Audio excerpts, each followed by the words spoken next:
जय राधा माधव कुंज बिहारी। जय गोपी जन वल्लभ गिरिवरधारी।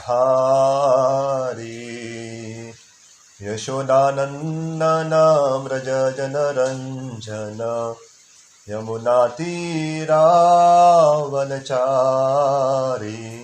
जय राधा माधव कुंज बिहारी। ओम नमो भगवते वासुदेवाय। ओम नमो भगवते वासुदेवाय। ओम नमो भगवते वासुदेवाय। नारायणं नमस्कृत्यं नरं चैव नरोत्तमं देवीं सरस्वतीं व्यासं ततो जयमुदीरये। नष्टप्रायेषु अभद्रेषु नित्यं भागवत सेवया भगवती उत्तमश्लोके भक्तिर्भवति नैष्ठिकी। कृष्णाय वासुदेवाय देवकी नन्दनाय च नन्दगोपकुमाराय गोविन्दाय नमो नमः। नमो विष्णुपदाय कृष्णप्रेष्ठाय भूतले श्रीमति भक्तिवेदांत स्वामिनिति नामिने। नमस्ते सरस्वती देवे गौरवाणी प्रचारिणे निर्विशेष शून्यवादी पाश्चात्य देशतारिणे। जय श्री कृष्ण चैतन्य प्रभु नित्यानंद श्री अद्वैत गदाधर श्रीवासादि गौर भक्तवृंद। हरे कृष्णा कृष्णा कृष्णा हरे हरे, हरे राम राम राम हरे हरे। तो कल तक हम श्रीमद् भागवतम के दूसरे स्कंद के पहले अध्याय के सारे श्लोक हो गए। तो आज दूसरा स्कंद का दूसरा अध्याय शुरू करने वाले हैं और इसकी शुरुआत भी सुखदेव महाराज जी करते। तो ये सुनकर मैं श्लोक का उच्चारण करूँगा। तो श्री शुक उवाच एवं पुरा धारयान आत्मयोनिर नष्टं स्मृति प्रत्ययावरुध्य तुष्टात् तथा सराशेजिदम् अमोघ दृष्टिर्यथापयायत् प्राग व्यवसाय बुद्धि। Sri Sukha Uvacha, Sri Sukadev Goswami said, Evam, just in the same way, Pura, prior to the manifestation of the cosmos, Dharanaya, by such a conception, Atma Yoni of Brahmaji, Nashtam, lost, Smritim, remembrance, Pratya Varduhya, by regaining consciousness, to start because of appeasing the Lord, Tata, thereafter, Sasarja created idam, this material world, Amoga Drishti, one who has attained clear vision, Yatha, as Apyayata created Praka, as formerly, Yavasaya, ascertain Buddhi, intelligence. Sri Sukadeva Goswami said, formerly, prior to the manifestation of the cosmos, Lord Brahma, by meditating on the Virata Roop, regained his lost consciousness by appeasing the Lord. Thus he was able to rebuild the creation as it was before. तो ये सुखदेव महाराज बहुत सुंदर श्लोक का उच्चारण कर रहे हैं कि ये भौतिक सृष्टि निर्माण करने से पहले ब्रह्मा जी भी भूल गए थे। अगर आप देखोगे कि जब भगवान विष्णु के नाभि से कमल आता है और कमल के ऊपर जब ब्रह्मा जी का प्राकट्य होता है तो शुरुआत में ब्रह्मा जी को भी याद नहीं रहता है क्या करना है करके। तो ब्रह्मा जी ने क्या किया, ये भगवान के विराट रूप के ऊपर ध्यान किया और बाद में उनको क्या करना उसके बारे में ज्ञात हुआ। तो ये एक जीवात्मा का स्वभाव है कि भूल जाते। तो हम भी जब सुबह सुबह उठ जाते तो थोड़े क्षण के लिए हमें मालूम नहीं रहता हम कहाँ हैं करके, देखना पड़ता है मैं घर पे ही हूँ या और कहाँ पे हो करके। तो ये भूलने की जो है तो प्रभुपाद तात्पर्य में लिखेंगे ब्रह्म से एक चिट्ठी तक वो भी भूल जाती है, सब भूल जाते। तो तात्पर्य, the example cited herein as Sri Brahmaji is one of forgetfulness. Brahmaji is the incarnation of one of the mundane attributes of the Lord. Being the incarnation of the passion mode of material nature, he is empowered by the Lord to generate a beautiful material manifestation. Yet, due to his being one of the numerous living entity, he is apt to forget the art of his creative energy. तो आज शुरुआत करते हैं कि ब्रह्मा जी भगवान के खास करके जो रजोगुण के अवतार है, लेकिन वो भी भौतिक इनसे उनका संबंध है। इसलिए हालांकि उनका गुणावतार होने के बावजूद भी ब्रह्मा जी भूल जाते। ब्रह्मा जी को सृष्टि जो निर्माण कैसी करनी है उनको याद नहीं रहता। और उसका उल्लेख आगे भी आएगा कि ब्रह्मा जी कैसे जो कमल है उसके जो स्टैम्प रहते हैं, उसका जो डेट रहता है उसके अंदर घुस जाते हैं और सोच रहे थे इसका स्रोत कहाँ है करके। और ब्रह्मा जी को भगवान वहाँ पे दर्शन नहीं लेते, लेकिन ब्रह्मा जी को भगवान की आवाज़ सुनाई देती है। और दो शब्द कहते हो, त और प। तो तप कहते हैं, तप का मतलब तपस्या। तो ब्रह्मा जी को तपस्या करने के लिए भगवान प्रेरित करते हैं। और जब भगवान ब्रह्मा जी को तपस्या करने के लिए कहते हैं, उसके बाद तपस्या के बाद ब्रह्मा जी को सब कुछ याद आ जाता है, तो कैसे सृष्टि की निर्माती इत्यादि करनी। तो इसलिए भरत महाराज भी जो है अपने या ऋषभ देव अपने पुत्रों को कहते हैं कि जो मनुष्य का प्रामुख्य धर्म है क्या, तपस्या करना। ऐसे मैं भूल ना जाऊं, मैं सोच रहा था कि पहले ही बताऊं करके, लेकिन मैं भूल गया था, लेकिन अभी याद आया। तो क्या है कि अभी पुरुषोत्तम महीना भी चल रहा है और मैं आशा करता हूं कि सभी भक्त अलग अलग जो अंग कहे गए इस पुरुषोत्तम महीने में जो करने के, वो आप आशा करता हूँ मैं कर रहे। तो एक अंग तो मैं ले रहा हूँ जो जय राधा माधव गाने का रहता है सुबह सुबह, वो मैं तो ले रहा हूँ। दूसरा, सुबह सुबह जगन्नाथ अष्टकम गानी चाहिए। अगर आपको गाना संभव नहीं है संस्कृत में तो आप सुन सकते हो। दोपहर के समय नंदन नंदन अष्टकम है, या बाद में जो पुरुषोत्तम योग का भगवत गीता का 15 अध्याय पढ़ना है। बाद में उसके अलावा भगवत श्रीमद् भागवतम के 10वें स्कंद का 14 अध्याय पढ़ना है।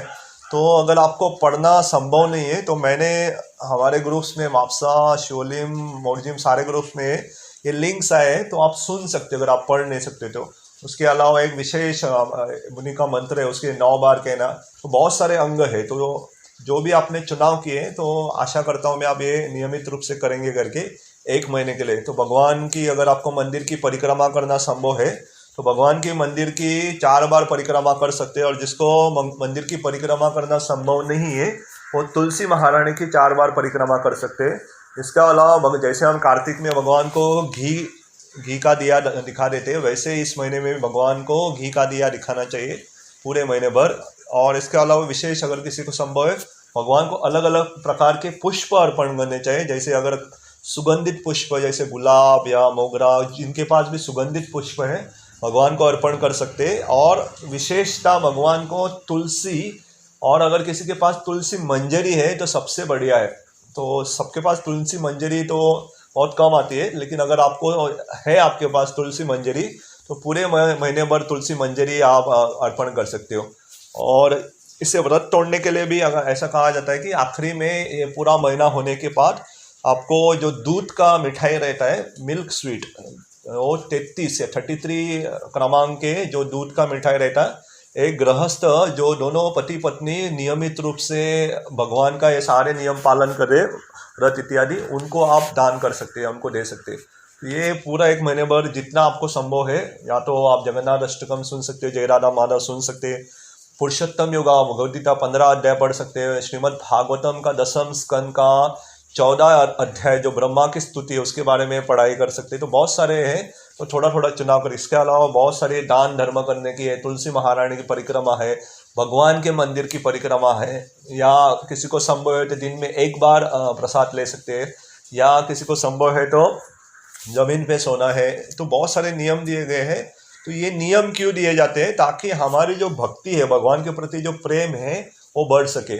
तो हम भगवान को प्रेम करते हैं दिखाने के लिए कुछ तो चाहिए। तो भगवान को ऐसी जो तपस्या करते हैं, तो ये तपस्या ये हमें अहंकार प्राप्त करने के लिए नहीं, या कुछ सिद्धि प्राप्त करने के लिए हम नहीं करते। तो तपस्या को हम भगवान को दिखाना चाहते हैं कि हम आपकी भक्ति में प्रामाणिक हैं और हम सही में आपकी भक्ति करना चाहते हैं। तो कभी कभी हमारी भक्ति में ऊपर नीचे हो जाता है, तो भगवान वो तपस्या हमारे देखते हैं कि इतना प्रामाणिकता से इसने किया है, तो अगर ऊपर नीचे कुछ हो रहा है तो भगवान तभी मदद करेंगे। नहीं तो हम सोचेंगे कि आया राम गया राम, ऐसा नहीं होता है। जो भगवान की भक्ति रहती है रोज रहती है, इसलिए कहते हैं नित्यम। नित्यम का मतलब रोज। भगवान के ऐसा नहीं कि साल में 1 बार भक्ति करते, नहीं, रोज करते हम। तो जस्ट वापस आएंगे हमारे तात्पर्य पे।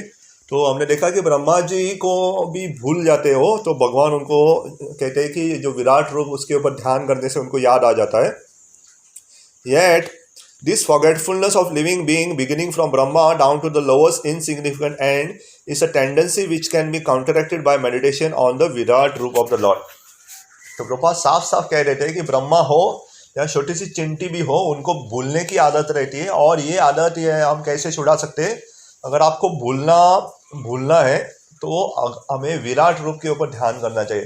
तो भगवान के ऊपर जब हम ध्यान करते हैं तो भगवान भगवद गीता में जैसे कहते हैं कि सर्वस्व चाहम हृदय सन्निविष्टो मत्तर स्मृतिर ज्ञानम अपहनम च, भगवान याददाश्त देते हैं, भगवान हमें याद दिलाते।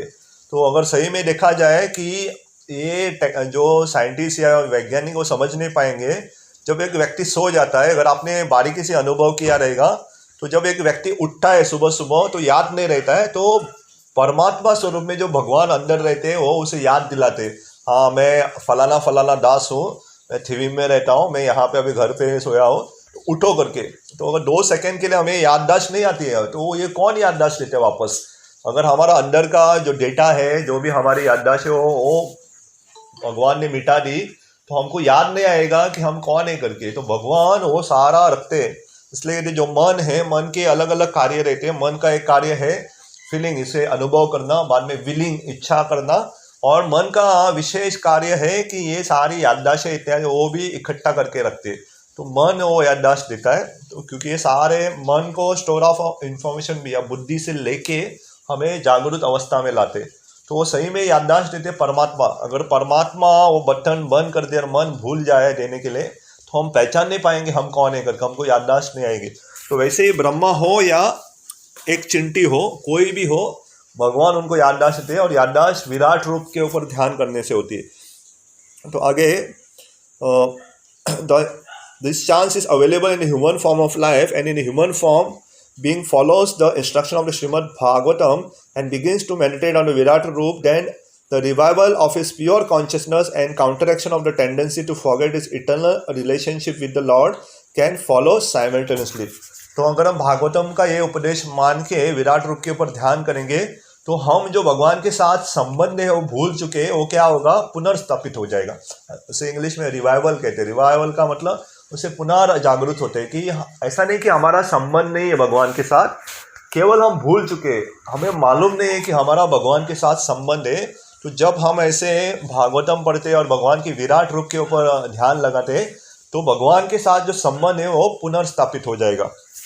तो ये उसका फ़ायदा होता है। तो as soon as this forgetfulness is removed, the Vyavasaya Buddhi as mentioned here and in the Bhagavad Gita 2.41 follows at once.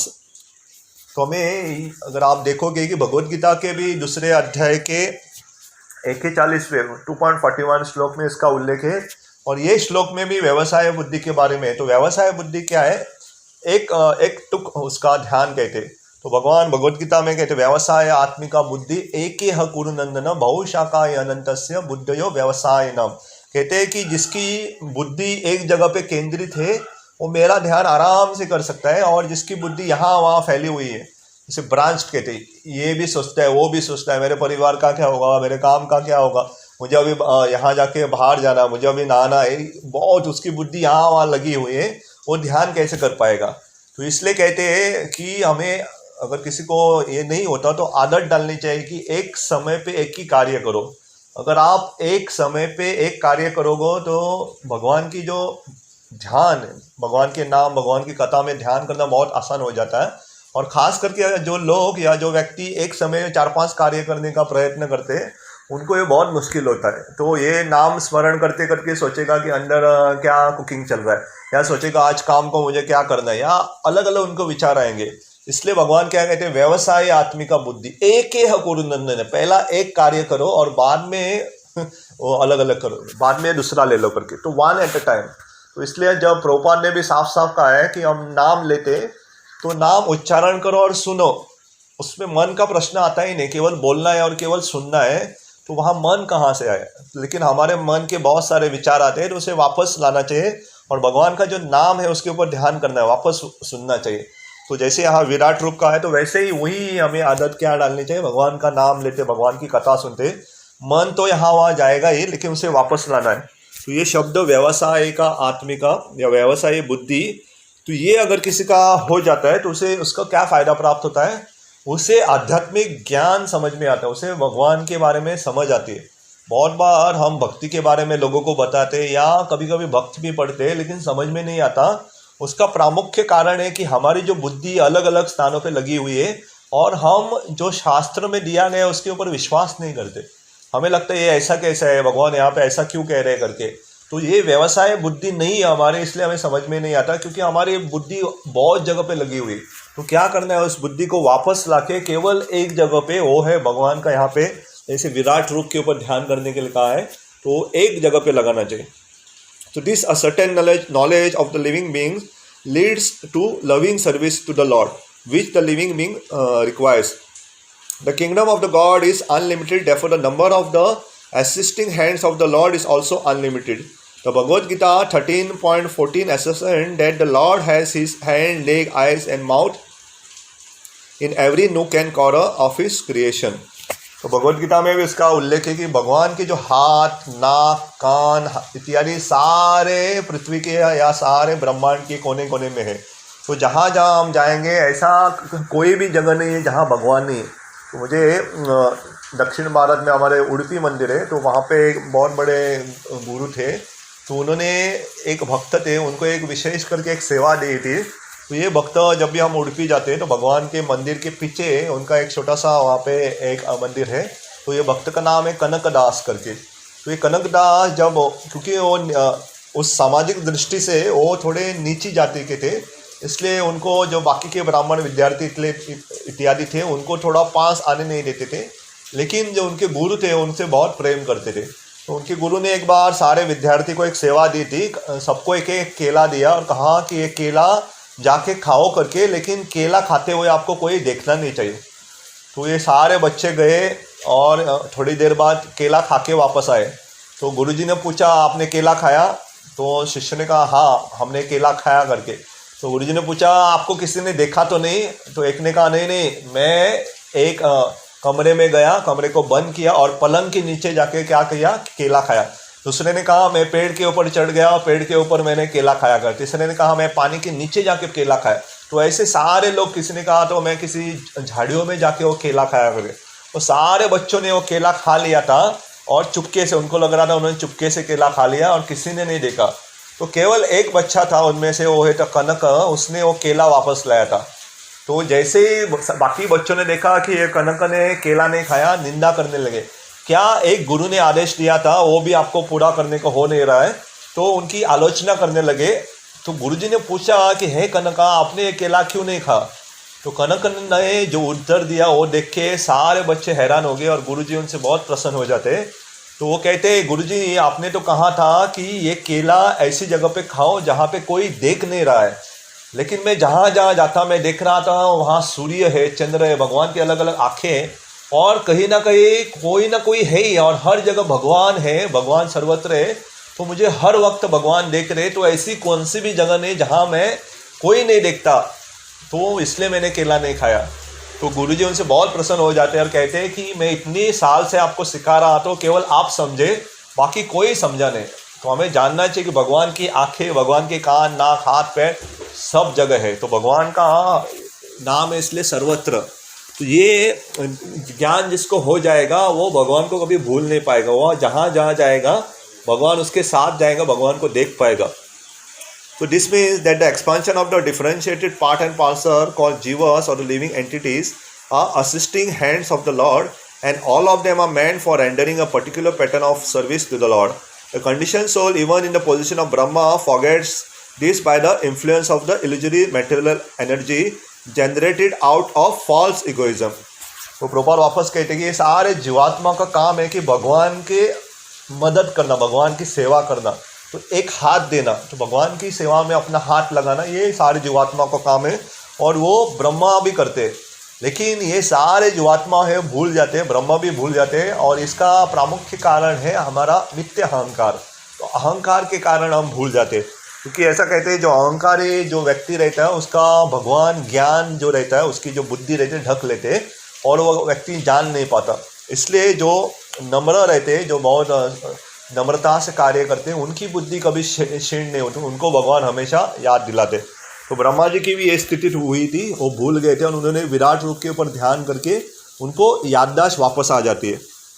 और आखिरी के तात्पर्य में प्रभुपाद जी लिखते हैं, liberation means to getting out of the slumber of forgetfulness and becoming situated in the real loving service of the Lord, as exemplified in the case of Brahma. The service of Brahma is the sample of service in liberation, distinguished from the so-called altruistic services full of mistake and forgetfulness. Liberation is never in action, but service without human mistakes. तो ये स्तर जो है उसे मोक्ष कहते हैं। तो मोक्ष सही में क्या है, जब हमें वो ज्ञान प्राप्त होता है कि क्या करना है, तो उसे सही में वही मोक्ष है कि भगवान के सेवा में जो लग गया उसे मोक्ष ही मिल गया, वो समझ लेना चाहिए। इसलिए भगवान कृष्ण भी भगवद गीता में जब कहते हैं कि एक व्यक्ति पृथ्वी पे यहाँ पे रह के भी मोक्ष प्राप्त कर सकता है कि अगर वो हमेशा से भगवान की सेवा में लगा हुआ है। और जैसे पद्म पुराण में भी भगवान शिव जी उल्लेख करते हैं, नारायण या भागवतम ये में श्लोक आता, नारायण पर सर्व न कुतश्चन न बिभ्यति स्वर्ग अपवर्ग से नरकेशु अपितुल्यार्थ दर्शन। जो भगवान के जो भक्त रहते नारायण पर सर्व, तो कहते हैं कि स्वर्ग अपवर्ग से नरकेशु, वो स्वर्ग में हो या भगवत धाम में हो, अपवर्ग से या नरकेशु, नर्क में भी हो, कौन से स्थिति में भी हो, क्या होते हैं, वो भगवान की सेवा करना भूलते हैं, भगवान का ध्यान करते, भगवान का स्मरण करते। इसलिए एक भक्त को कुछ फर्क नहीं पड़ता हो वो गोवा में हो या और किसी अंटार्कटिका में हो, कहाँ पे भी हो, कुछ फर्क नहीं पड़ता, क्योंकि यहाँ रह के भगवान को याद करेंगे, भगवान की भक्ति करेंगे, वहाँ रह के भक्ति करेंगे। वो स्वर्ग में गए तो वहाँ पे भी भगवान की भक्ति करेंगे, और वो वैकुंठ में जाएंगे, गोलोक वृंदावन में भी जाएंगे तो भी भगवान की भक्ति करेंगे। तो एक तरह से उनको कुछ फर्क नहीं पड़ता, और ये स्थिति को कहते हैं मोक्ष। तो मोक्ष सादी भाषा में क्या है कि जब हम भगवान के बारे में हमेशा चिंतन करते हैं तो वो पहले से मुक्त व्यक्ति है। तो अगर हम 24 घंटा भगवान को याद कर पा रहे हैं तो वो व्यक्ति को मुक्त आत्मा कहना चाहिए, वो व्यक्ति मुक्ति है। और प्रभुपाद के बारे में सुंदर में प्रभुपाद उत्साह के बारे में जो डेफिनेशन देते हैं या उसका अर्थ बताते हैं, वो थोड़ा ध्यान से जानना चाहिए। तो हम किसे उत्साही भक्त मान सकते हैं, कौन उत्साही है? तो उत्साह का मतलब केवल जोर जोर से नाचना, जोर जोर से कीर्तन करना, ये उत्साह के लक्षण नहीं है। उत्साह का सही लक्षण है कि एक भक्त हमेशा भगवान की सेवा बढ़ाने के बारे में सोचता रहता है, और क्या करो, भगवान की ये सेवा कर रहा हूँ मैं, और क्या करो और क्या करो। तो भगवान की सेवा के बारे में हमेशा सोचता रहता है, ऐसे भक्त को उत्साही भक्त कहते हैं। तो उत्साह का मतलब केवल नाचना नहीं, वो भक्त तो नाचेगा ही जोर जोर से क्योंकि वो उत्साही भी है, लेकिन इसके अलावा उसके मन में हमेशा भगवान की सेवा बढ़ाने के बारे में सोचता है। हमेशा सोचता है कि जैसे उसे कुछ वस्तु प्राप्त हो, वो इसे कैसे भगवान की सेवा में लगाए, वो इसके बारे में सोचेगा। उस भक्त को कहते हैं उत्साही भक्त। अगर सोचो, मैं कल ही एक छोटा सा आर्टिकल पढ़ रहा था कि एक दक्षिण भारत के एक बहुत बड़े अभिनेता है, तो पता नहीं आप लोग जानते हैं, महेश बाबू करके। तो उसकी बेटी ने एक सुंदर कार्य किया। उस बेटी को पहला ऐसा, उसकी छोटी है लेकिन उसे पहला एक चेक मिला, तो पहले उसके काम का पैसा मिला और 1 करोड़ प्राप्त हुए। तो उन्होंने जो किया ना, बहुत मुझे भी बहुत पसंद आया। उन्होंने पूरा 1 करोड़ जो पैसा उनको प्राप्त हुआ, पहले उनकी कमाई, पूरा उन्होंने दान कर दिया।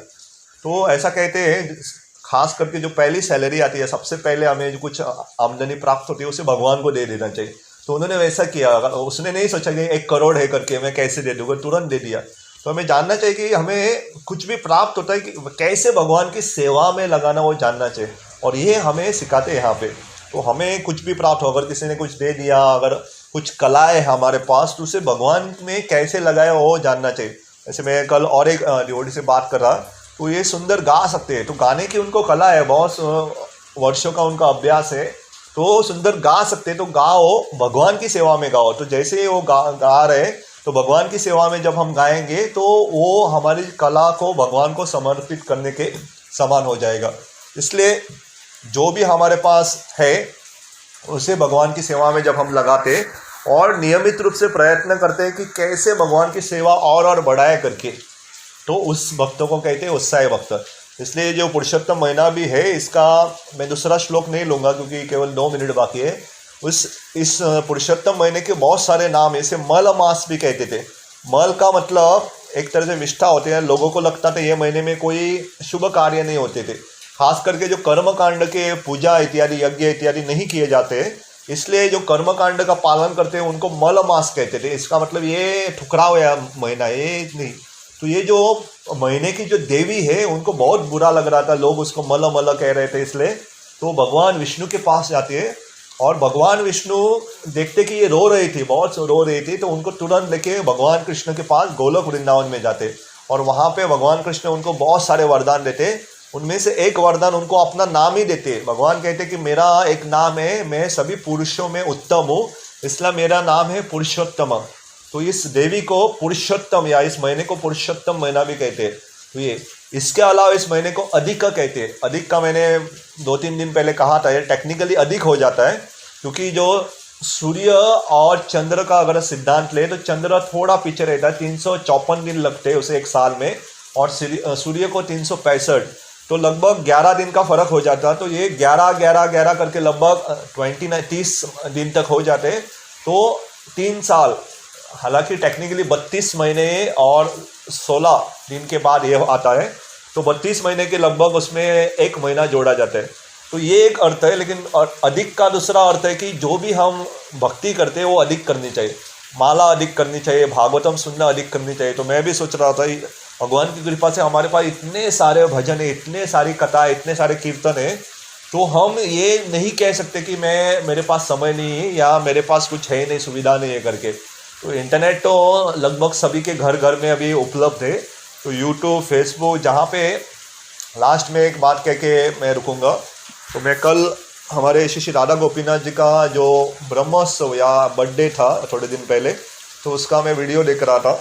तो हालांकि ये अभी हम भी इस्तेमाल करते हैं यहाँ पे, जूम हो या गूगल मीट, तो ये भौतिक है तकनीक, लेकिन क्या करें, हम भगवान की सेवा में लगा रहे। अगर यही वस्तु अगर हम भौतिक के लिए लगाते तो उसका भौतिक परिणाम आता, लेकिन हम जब भगवान की सेवा में इसका इस्तेमाल करते तो ये एक तरह से हर एक वस्तु भगवान की सेवा में लगाने का आदर्श उदाहरण है। तो आज मैंने केवल 21 श्लोक लिया जहाँ पे ब्रह्मा जी के बारे में उल्लेख किया गया है। तो ब्रह्मा जी जब सृष्टि निर्माण करना चाहते थे तो वो भूल गए थे, और जब एक व्यक्ति भूल जाता है तो उसे क्या करना चाहिए, भगवान के बारे में ध्यान करना चाहिए। और यहाँ पे क्योंकि विराट रूप का चर्चा चल रहा है, तो ब्रह्मा जी ने विराट रूप के ऊपर ध्यान किया और उनको पूरा सब कुछ याद आ गया। इसलिए जस्ट रुकने से पहले मैं वापस कहना चाहूँगा कि ये विद्यार्थी हो या बड़े हो या भक्त हो, अगर हम भूल जाते, भूलने की बीमारी है, या हम सही में भूले, हमें मालूम नहीं कि भगवान के एक दास है, भगवान के अंश है, तो हमें भगवान के ऊपर ध्यान करना चाहिए। जिसे विराट रूप के ऊपर ध्यान करना संभव है वो, नहीं तो हमारे जो भी आपके घर में विग्रह है, या तो गौरमिता या जगन्नाथ जी, बल्ले सुभद्रा मैया या राधा कृष्ण, जो भी आपके घर में विग्रह या फोटो से, उसके ऊपर हम ध्यान कर सकते हैं।